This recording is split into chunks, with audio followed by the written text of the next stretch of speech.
Hello everyone. Today we are starting motion and time, a new chapter of class 7. Okay तो बच्चों हम start कर रहे हैं यहाँ से ये न्यू चैप्टर।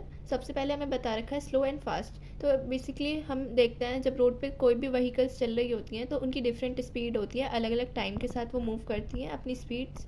तो बच्चों हम रोड पे एकदम देख के बता सकते हैं कि कौन सी कार फास्ट जा रही है और कौन सी स्लो चल रही है। तो उनका मोशन उसी हिसाब से होगा टाइम के साथ। स्पीड क्या चीज़ होती है? स्पीड प्रोबेबली यहाँ पे आपको स्पीड की डेफिनेशन दे रखी है, the distance covered by an object in a unit time as speed of object. मतलब एक डिस्टेंस कितनी देर में कवर हुआ टाइम के साथ, उसे स्पीड कहते हैं। किसी ऑब्जेक्ट ने कितनी देर में कुछ डिस्टेंस कवर किया वो स्पीड होती है, और उसने कितना टाइम लिया। बच्चों यहाँ पे देख लीजिए आप कि हम स्पीड को कैलकुलेट कर सकते हैं, मीन्स उसका एक एवरेज निकाल सकते हैं कि कोई ऑब्जेक्ट कितनी एवरेज स्पीड से चल रहा है। जैसे फॉर एग्जांपल हम कार की देखते हैं कि इसकी एवरेज स्पीड क्या होगी, तो यहाँ पे एक फार्मूला दिया हुआ है हमें ये वाला। ये स्पीड को कैलकुलेट करने का फार्मूला है, ऊपर टोटल डिस्टेंस और नीचे टोटल टाइम, ऐसे हमारी स्पीड निकल जाएगी। ये इंपॉर्टेंट फार्मूला है। अब इधर देख लेते हैं बच्चों, एक ब्लू बॉक्स में हमें दो टर्म्स दी हुई हैं, एक नॉन यूनिफॉर्म एक यूनिफॉर्म मोशन। तो नॉन यूनिफॉर्म मोशन वो मोशन होता है जिसमें कोई भी ऑब्जेक्ट एक स्ट्रेट लाइन पे नहीं चलता, मींस वो अपनी स्पीड चेंज करता रहता है, कभी बहुत ज़्यादा स्पीड कभी कम स्पीड, और ऐसे डिस्टेंस कवर करता है। बट जो यूनिफॉर्म मोशन होता है उसमें वो उसकी स्पीड कांस्टेंट होती है और यूनिफॉर्मली मींस स्ट्रेटली मूव करता है, उसी उतने ही टाइम इंटरवल में वो उतनी स्पीड से चलता रहेगा ऑब्जेक्ट, वो यूनिफॉर्म मोशन होता है। अब बच्चों हम ये देख लेते हैं मेजरमेंट ऑफ टाइम।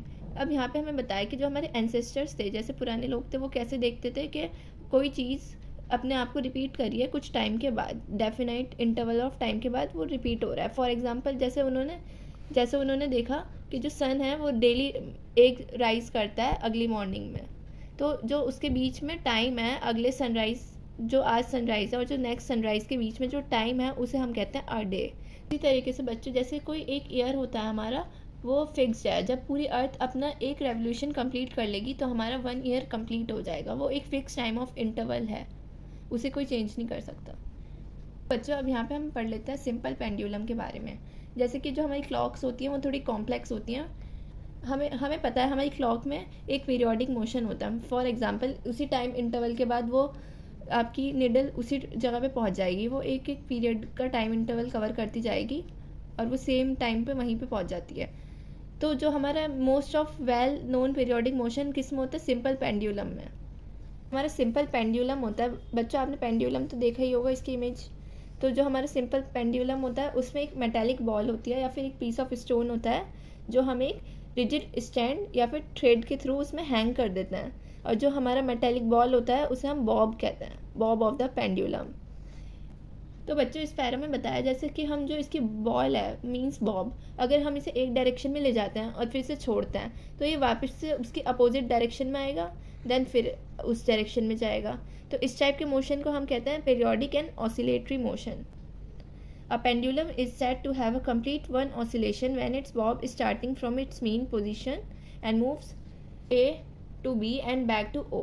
Means इसका क्या मतलब हुआ? जैसे कि हमने उसे ऑब्जेक्ट को O पोजीशन से स्टार्ट किया, देन वह मूव किया A की तरफ और फिर वो B की तरफ गया एंड वापस से O पे आके स्टॉप हो गया, तो हम इसे कहेंगे वन ऑसिलेशन। अब बच्चों यहाँ पे एक टर्म दी हुई है टाइम पीरियड। जो हमारा वन ऑसिलेशन कंप्लीट करने में टाइम लगता है उसे हम टाइम पीरियड कहते हैं।